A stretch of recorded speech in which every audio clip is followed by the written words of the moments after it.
सास बहू का लिव इन रिलेशन। नेहा खुले विचारों वाली लड़की थी। अरे नेहा, क्या दिन में सोती है? ससुराल में ऐसा नहीं चलेगा, वहां तो काम करना पड़ेगा। काम जितना काम होगा कर लूंगी माँ, पर अगर कोई ये कहे कि सारा आराम छोड़कर सिर्फ काम ही करना है तो ना भी ना, मुझे नहीं करनी शादी। अरे कैसी बात कर रही हो? अच्छा चलो जाकर नहा लो, मैं नाश्ता लगा देती हूँ, फिर तुम्हें कॉलेज भी तो जाना है। नेहा कॉलेज के लिए निकल जाती है। वो सोचने लगती है कि ससुराल में वो कैसे मैनेज करेगी। क्या हुआ नेहा, परेशान लग रही हो?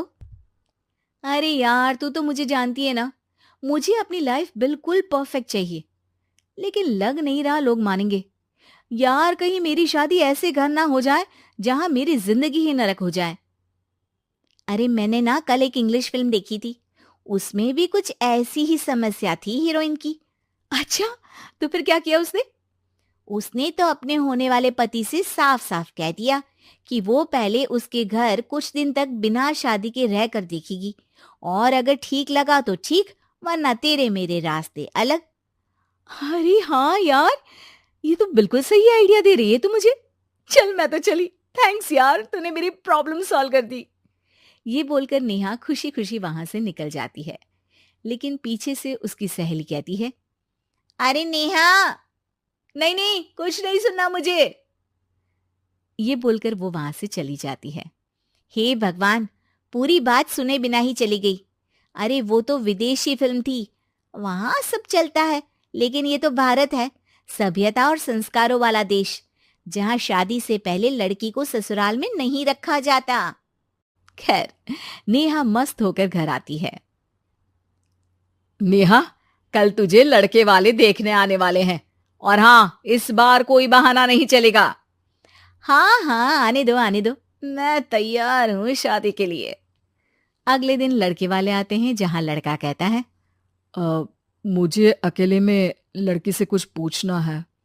हाँ हाँ, क्यों नहीं बेटा, जाओ नेहा, घर तो दिखा दो इन्हें। नेहा भी खुश हो जाती है कि उसे मौका मिल गया है लड़के से अपनी शर्त रखने का। देखो, मुझे ना शादी से बहुत डर लगता है, पता नहीं कैसी लड़की आए, तालमेल बना पाए कि नहीं मेरे परिवार से। मैंने कई घरों में रोज का क्लेश होते देखा है। तुमने तो मेरे दिल की बात कर दी। मैं भी यही सोच रही थी कि भाई सास तो अच्छी होनी चाहिए, पति सपोर्ट करे ना करे, रहना तो पूरे दिन सास के साथ है। लेकिन मेरे पास ना इसके लिए एक बहुत अच्छा आइडिया है। अच्छा, कैसा आइडिया? क्यों ना शादी के पहले मैं कुछ दिनों तक तुम्हारे घर आकर रह लूं, तुम लोग मुझे समझ लेना, मैं तुम लोगों को समझ लूंगी, ठीक लगा तो शादी, वरना टाटा बाय बाय। क्यों? लड़के को नेहा की बात में दम लगता है। वो घर के सभी लोगों के सामने नेहा की बात रखता है। अरे पागल हो गई है क्या? ये कैसी शर्त है? अरे शादी से पहले मैं क्यों तुझे किसी और के घर भेजूंगी रहने? अरे लड़की के ख्याल तो 20 साल आगे के हैं, इतनी भी खुले विचारों वाली लड़की नहीं चाहिए हमें। अरे माँ, क्या बुरा और गलत बोल रही है ये? रहना तो हम दोनों का है ना।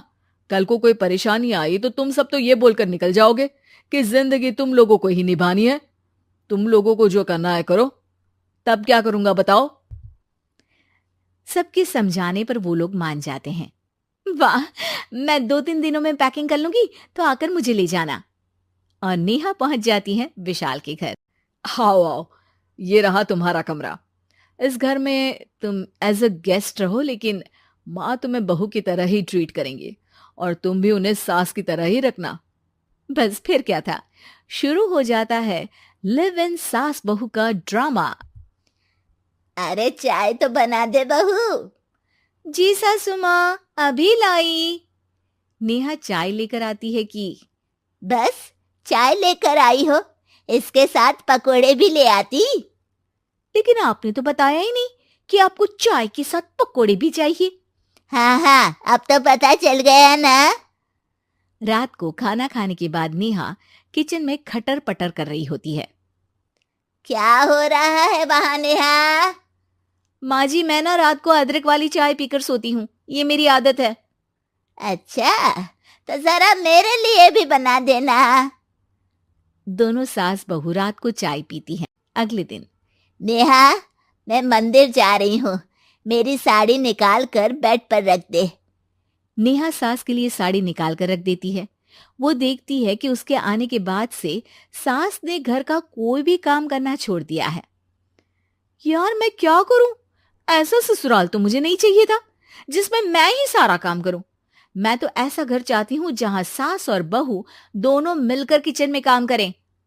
हे भगवान, रात को चाय पी ली, पेट में गैस बन गई, अब तो चला भी नहीं जा रहा है। मुझे तो ऐसी बहू चाहिए जो हेल्थ के प्रति कॉन्शियस हो, क्योंकि वो ठीक रहेगी तभी तो मैं ठीक रहूंगी। दोनों समझ जाती हैं कि वो लोग एक दूसरे के लिए नहीं बने हैं। अगले दिन, नेहा, जरा चाय तो ले आना। नेहा चाय के साथ चिला भी बनाकर ले आती है। सास खा पीकर सो जाती है। अगली सुबह, तेरी बुआ सास आ रही है, उसे मैंने तेरे बारे में बताया है। तभी वहां गंवार सी एक महिला आ जाती है। चलो यहां से निकलो, कुछ नहीं है खाने के लिए, जाओ। ए नेहा, तमीज से बात करो, ये मेरी ननद यानी आशीष की बुआ है। हाय रे दैया, इतनी आकड़ वाली लड़की! अरे यही है ना जो शादी से पहले ही आकर बस गई है यहाँ पर। बस नहीं गई हूं, बसना है या नहीं ये डिसाइड करने आई थी, लेकिन इन लोगों के रिश्तेदार इतने गंवार हैं तो मैं तो ना कर रही इस घर में शादी। अरे भाभी, और क्या कमी थी हमारे आशीष में जो आपने ऐसी लड़की की शर्तों को मान लिया? अरे वो तो आशीष के कहने पर मैं झुक गई, वरना ऐसी लड़की को तो मैं घर में घुसने भी ना दूं। ए हेलो, ऐसी लड़की कैसी लड़की? हाँ, बिना समझे बुझे शादी कर लूं? अब तो समझ गई ना कि हम लोग गांव के हैं। भाभी को खाट पर सोना और रिश्तेदारों का गांव से आना जाना तो लगा ही रहना है इस घर में। हाँ हाँ, मैं तो किसी मॉडर्न घर में शादी करूंगी। ये बोलकर नेहा वहां से चली जाती है। अपने घर में आकर नेहा कहती है, ना मां ना, लिव इन में रहकर देख लिया, ये गांव के लोगों का कोई भरोसा नहीं है। खैर, नेहा की शादी एक मॉडर्न घर में हो जाती है, जहां सास कहती हैं, हे नेहा, मैं टेनिस खेलने जा रही हूं, आओ तो जूस बनाकर रखना, और हाँ, वॉलनट्स और ओट्स भी बना लेना। जी माँ। माँ मॉम बोलो डार्लिंग, माँ इज ओल्ड फैशन। बेचारी नेहा सर पर हाथ रख लेती है। हे भगवान, ये सास तो सास ही होती है, गांव की हो या शहर की।